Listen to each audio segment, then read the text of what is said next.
Hello and welcome yet again to another video lecture. My name is Ashwin Joglekar and I am from Resonance PCCP division. Today we will start with the chapter Popular Struggles and Movement, that is part of your democratic politics portion. Let us quickly begin with the chapter. Now what does this popular struggle and movement talks about?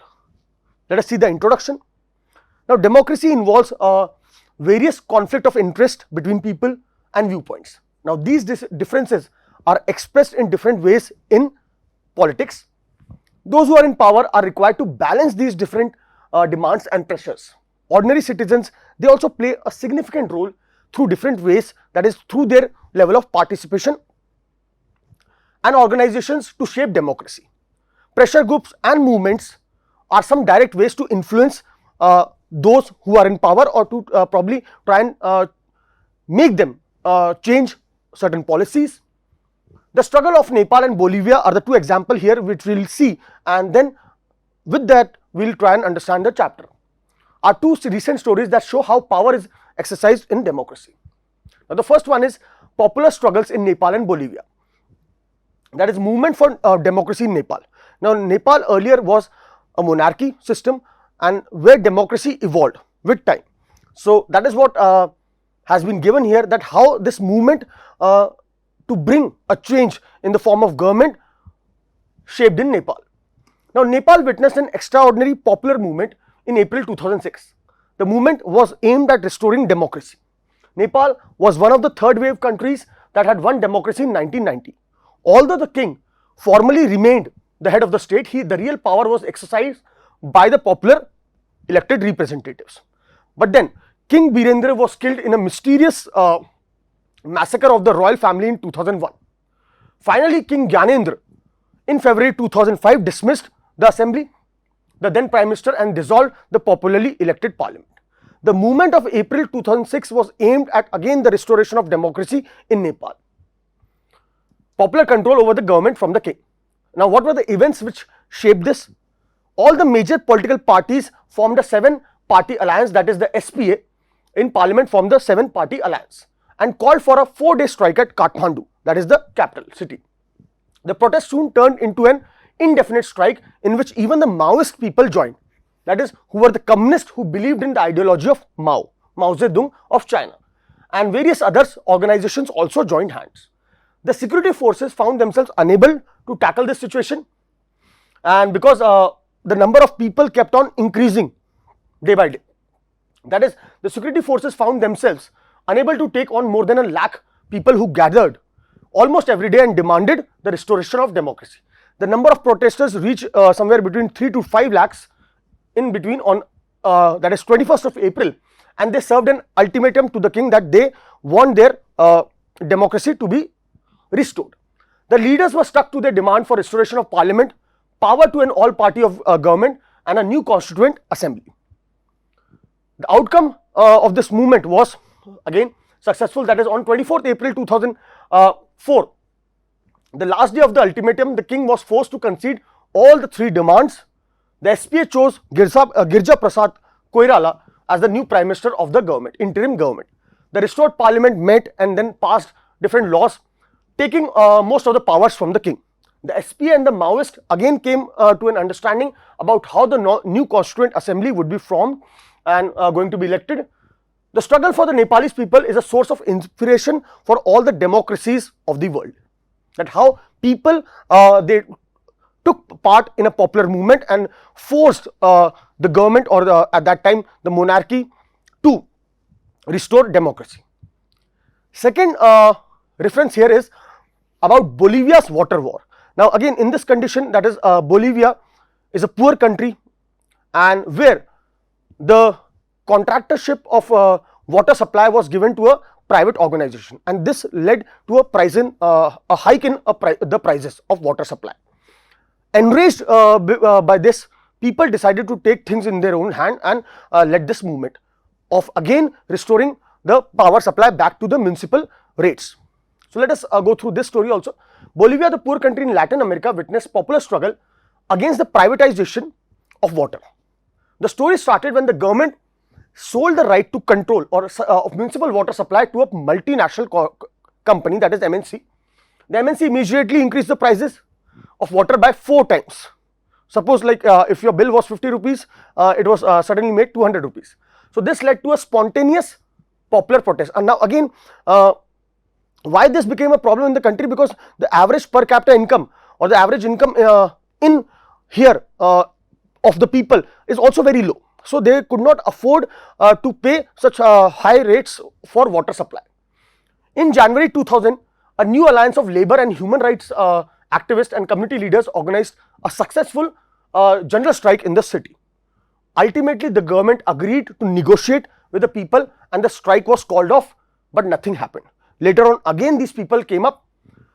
That is, the police resorted to brutal repression when the agitation was started again in February. Another strike was followed in April and the government imposed martial law. But the power of the people forced the officials of the MNCs to flee the city and made the government concede to all the demands of the protesters. So that is again through the second example they have shown how the power of the people works. Lastly, the contract with the MNC was cancelled and water supply was restored to the municipality at old rates. This came to be known as Bolivia's Water War. So therefore, by looking at these two examples of democracy, that is of Nepal and Bolivia, let us move on to the next topic, that is democracy and popular struggles. The movement in Nepal was to re-establish democracy in the country. The movement in Bolivia was against one specific policy of the government, that is the rate hike of the water supply or the water prices. Both the movements saw the people coming to the street to voice their demands, their viewpoints, their opinions. The public demonstration finally resulted in the government agreeing to their demands. We can draw 3 conclusions from these 2 examples.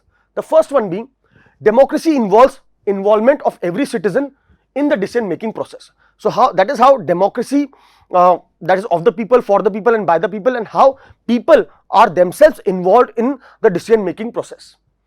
It is possible that sometimes decisions are made through consensus, that is understanding, common understanding, and do not involve any conflict. But many times decisions are taken which involves certain kind of conflicts and are made not in everybody's interest. But people or some groups might feel that a particular decision is against their rights or interest. This again will lead to a conflict between the groups. There is a conflict between those who think that this is good for them and probably those who feel that it is not good for them.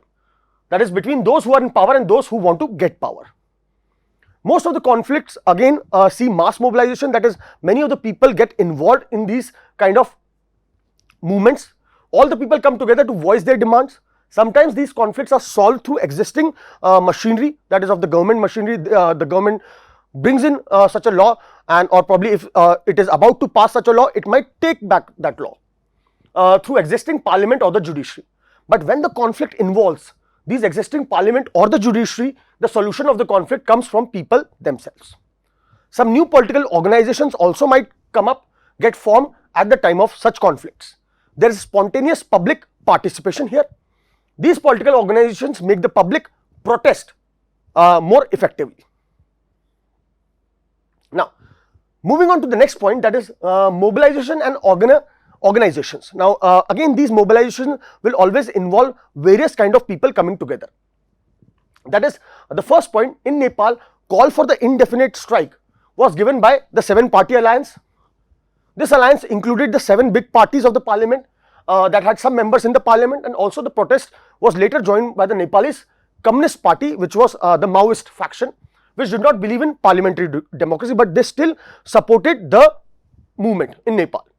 Also, the struggle involved many organizations other than political parties who also wanted to see that democracy should be restored in Nepal. All major labor unions and their federations also joined this movement. Many other organizations like Organization of the Indigenous People, teachers, lawyers and human rights activist groups also extended support to the movement. The protest in Bolivia was led by an organization called FEDECOR. Okay, it was not led by any political party, was led by an organization called FEDECOR. This organization comprised of local professionals, including engineers as well as environmentalists. Now, they were supported by a federation of farmers who relied on irrigation. Now, for them, if the water prices are hiked up, it will be a problem for them. So therefore, they also supported such a movement. The Confederation of Factory Workers Union middle class students from the University of Cochabamba, and the city's growing population also of homeless street children. The movement was supported later by the Socialist Party, and in 2006 this party came to power in Bolivia. Now that brings us to the next topic, that is democracy and decision making. Now democracy means involving every citizen in terms of taking the decision. That is what is democracy all about. Every citizen again votes for a particular party in the election, and that is what he votes for. That is he feels that if he votes for a particular party, probably when that party is in power, they might bring the change which is required or which is expected by these people.